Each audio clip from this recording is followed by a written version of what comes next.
नमस्कार दोस्तों। तो अब आप ये सोच रहे होंगे कि क्या कैपकट ऐप से प्रोफेशनल लेवल की एडिटिंग की जा सकती है? इसका सीधा सा जवाब है हाँ। तो आज मैं आपके साथ प्रो लेवल एडिटिंग का सीक्रेट शेयर करने वाला हूँ, जो आपको नूब से प्रो बना देगा। बाकी आप जितना कैपकट के बारे में सोचते हो, उससे कई गुना ये पावरफुल एडिटिंग टूल है। मैं भी अपनी वीडियो इसी में एडिट करता हूँ। इस वीडियो में हम मेरी तरह टेक्स्ट एनिमेशन, की frame animation, masking, 3D edit और बाकी आगे वीडियो में पता चल जाएगा। बाकी कई क्रिएटर्स इस ऐप को काफी क्रिटिसाइज भी करते हैं, क्योंकि इसमें 3D कैमरा जैसे इफेक्ट्स नहीं है। साथ ही इसमें VPN और नेटवर्क एरर की प्रॉब्लम भी रहती है, जो हर नई वर्जन आने पर आपको फेस करनी पड़ती है। तो इस वीडियो में इन प्रॉब्लम्स को भी सॉल्व करेंगे। अब कैपकट ओपन कर लो, लेकिन उससे पहले मेरा टेलीग्राम चैनल ज्वाइन करना न भूलना। फिर कैपकट में मी वाले ऑप्शन पर जाओ और ऊपर सेटिंग्स पर जाकर नीचे स्क्रॉल करके बिजनेस क्रिएटर मोड को ऑन कर लो। इसके बाद कैपकट में ईमेल से लॉग इन कर लो और तुम्हारी प्रॉब्लम सॉल्व हो जाएगी।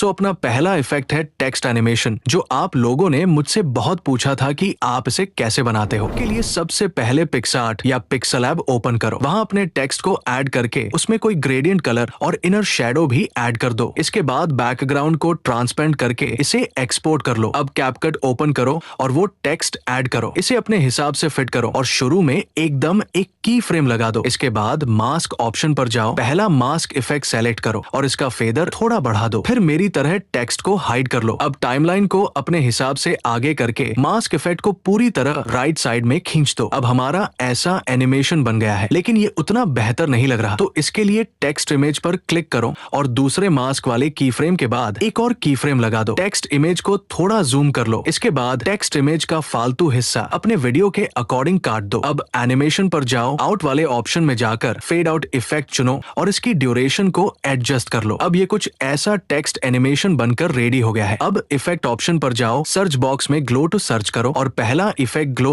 टू सेलेक्ट करो। इसके एडजस्टमेंट में जाकर साइज को 100 कर दो और ग्लो को अपने हिसाब से एडजस्ट कर लो। अब ये रहा फाइनल रिजल्ट। अब तीसरा इफेक्ट है आईजेक स्टाइल कैरेक्टर एनिमेशन।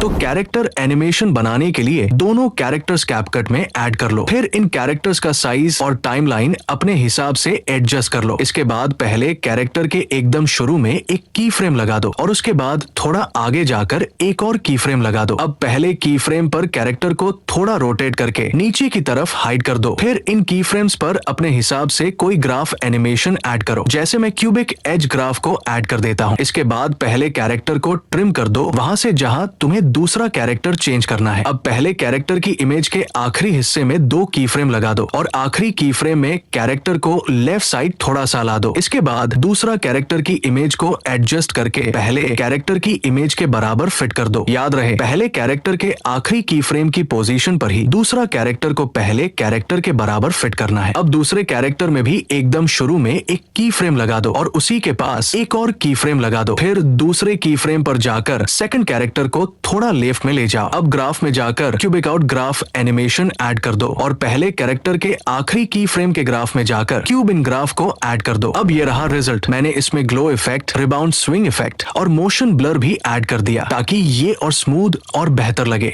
अब तीसरा इफेक्ट, जिसका नाम मुझे तो नहीं पता, लेकिन ये काफी यूजफुल है। तो इसे बनाने के लिए कैपकट में सभी मटेरियल ऐड कर लो और टेक्स्ट को पिक्सेलैब से ही बनाना बेहतर रहेगा, ताकि रिजल्ट अच्छा आए। अब कैरेक्टर्स की इमेज और सभी टेक्स्ट को अच्छे से फिट कर लो, जैसा मैं कर रहा हूँ। इसके बाद सभी टेक्स्ट ओवरले की टाइमलाइन को अपने हिसाब से अच्छे से एडजस्ट कर लो, जैसा मैं कर रहा हूँ। फिर सभी टेक्स्ट ओवरले के एकदम शुरू में एक की फ्रेम लगा दो और उसके पास ही एक और की फ्रेम लगा दो। इसी तरह हर टेक्स्ट ओवरले में आगे 2 से 2 की फ्रेम लगा दो। अब किसी भी टेक्स्ट ओवरले के पहले की फ्रेम पर जाकर टेक्स्ट को थोड़ा नीचे कर दो। यही प्रोसेस सभी टेक्स्ट ओवरले पर अप्लाई कर दो। इसके बाद सभी टेक्स्ट ओवरले के की फ्रेम में क्यूबिक आउट ग्राफ ऐड कर दो। अब सभी फालतू हिस्सों को अपने वीडियो के अकॉर्डिंग काट दो और इसे हाई रेजोल्यूशन में एक्सपोर्ट कर लो। इसके बाद फिर से वही वीडियो को नया प्रोजेक्ट में ऐड कर लो। शुरू में एक की फ्रेम लगा दो और दूसरा की फ्रेम तब लगाओ जब टेक्स्ट वीडियो में दिखाई दे। इसी तरह जहां जहां टेक्स्ट स्क्रीन पर आए वहां की फ्रेम लगा दो। आखिरी टेक्स्ट के की फ्रेम के बाद एक और की फ्रेम लगा दो और फिर आखिर में एक और की फ्रेम लगा दो। ये मैंने थोड़ा पॉज करने के लिए एक्स्ट्रा की फ्रेम लगाया है, तुम अपने हिसाब से एडजस्ट कर सकते हो। अब पहले की फ्रेम के बाद दूसरे दूसरे की फ्रेम पर जाकर वीडियो को टेक्स्ट पर जूम कर दो। फिर तीसरे की फ्रेम पर जाकर अगले टेक्स्ट के ऊपर वीडियो को जूम करो। इसी तरह अगले की फ्रेम पर जाकर अगले टेक्स्ट पर जूम करना है। इसके बाद उस एक्स्ट्रा की फ्रेम में भी वही जूम कर दो जो पिछले की फ्रेम में किया था। फिर सभी की फ्रेम में क्यूब ईज ग्राफ ऐड कर दो। इसके बाद इसे और बेहतर बनाने के लिए मैं glow to effect, rebound swing effect और मोशन ब्लर भी ऐड करूंगा। अब ये रिजल्ट देखो।